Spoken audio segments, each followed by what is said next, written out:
แล้วลุ้นตามมวยไหมแล้วจะต้องเห็นหลายพอแล้ว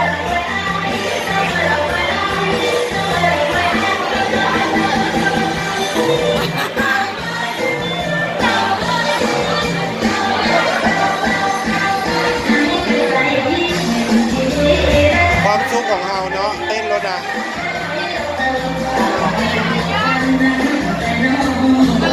แล้วลุ้นนะ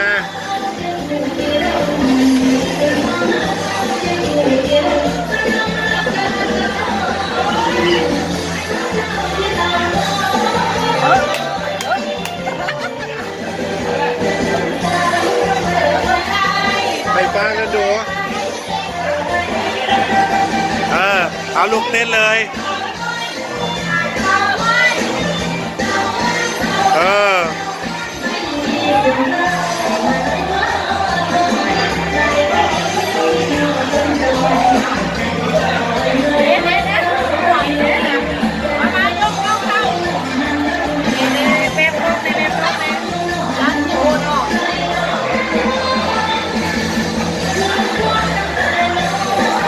เต้นเด้อเต้นเด้อ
ก่อน